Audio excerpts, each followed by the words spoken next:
Welcome to our podcast. I'm Naomi, I'm Diana. Amale. I'm Andrea. And I'm the one and only Patricia. and we're going to present to you the evidence one.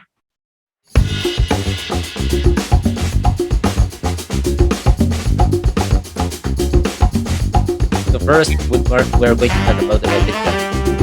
Well, at the beginning, the epic canon narrated historical facts about events that happened in the past of the nation. It usually makes an acceleration of the heroes of the past and relive their adventures in a glorious way, but sometimes can be fantastic. The epic is told through large poems, and one of its purposes was to promote ancestors and convey the story from one generation to another. Sometimes the word epic is used as a synonym for narrative. The authors and the representative compositions were Homer who created the Iliad and the Odyssey, Virgil who made the Aeneid and Lucian's Pharsalia, and Vyasa who made the Mahabharata. So the Mahabharata is a very old book of India who that has more than 100,000 verses, and it's about a conflict of two families, the Pandavas and the Drupadi, were like two cousins, like they envied each other and they separated, and like they're like two sides and they fight. Basically, that's the story. The subject is about, like, they in this book they teach you about the angel culture and a lot of things about it, and it's also a drama between two families. And the type of narrator is third person, and he's omniscient and knows everything. And the type of characters, the characters, like the main characters, they are very brave and heroic, and they're like the typical warrior of the epic genre. Now I'm going to explain the Renaissance. Now, the characteristics of the literary works. One of the big characteristics from the Renaissance is that the word means rebirth. The world was emerging from the Dark Ages. Another characteristic of this period was the idea of the divine right of the kings that they wanted to rule. We also have the development of the humanistic ideas, such as dignity. Some authors and representative compositions from them. One of them is William Shakespeare, and some of his representative compositions were Hamlet, Romeo and Juliet, etc. Ben Jonson and his compositions were Bopone, The Alchemist, etc.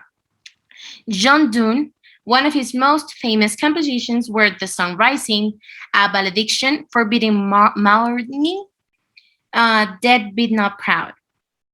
Miguel de Cervantes, his most representative composition is Don Quixote de la Mancha.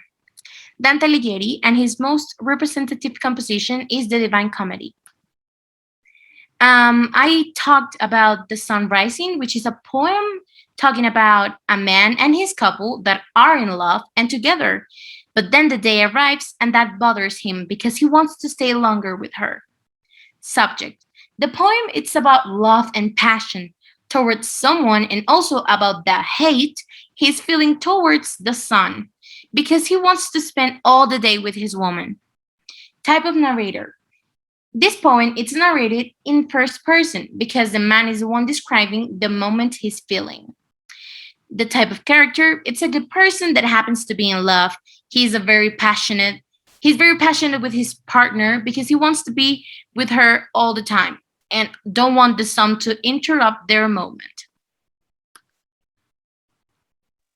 And now I'm going to talk about the Spanish Golden Age.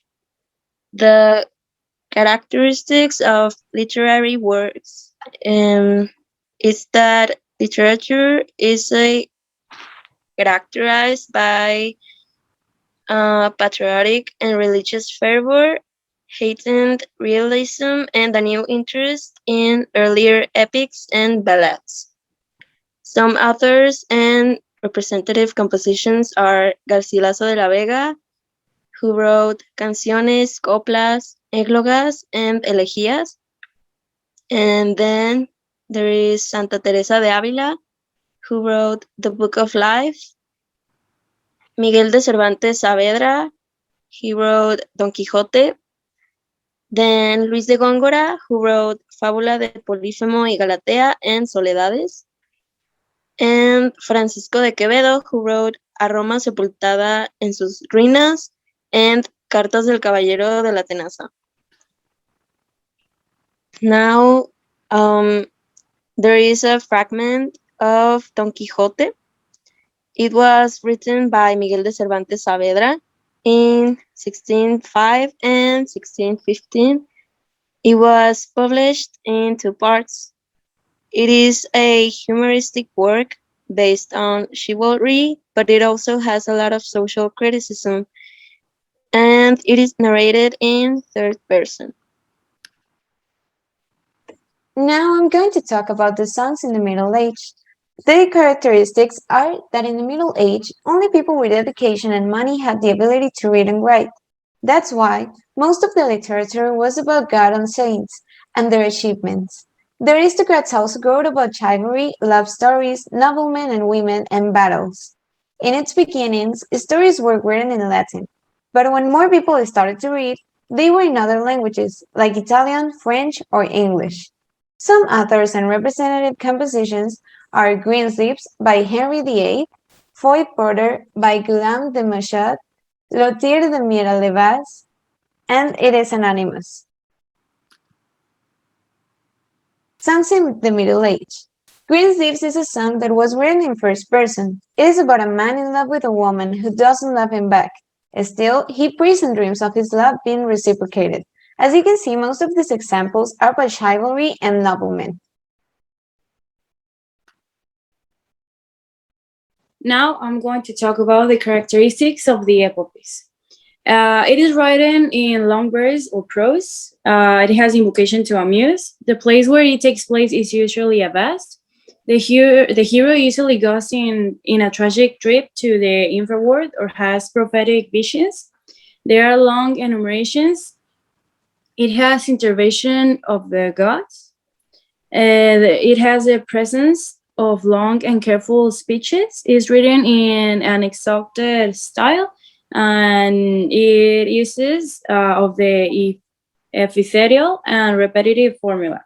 Some representative authors are Valmiki, Virgilio, Petro Nieszyński, and Stefan Rudansky. And some representative compositions are the Iliad, Haldemari, the Aeneid, and Papillimeri. I choose the fragment of the compositions, the Odyssey, that it basically talks about a 10-year struggle to return home after the Trojan War. And basically the topics that are explored are the of the homecoming, the vengeance, the restoration of order, the respect for the gods, the order and fate, and it also has mythical creatures and gods. Yeah, thank you. Thank you so much for your attention. Have a nice day.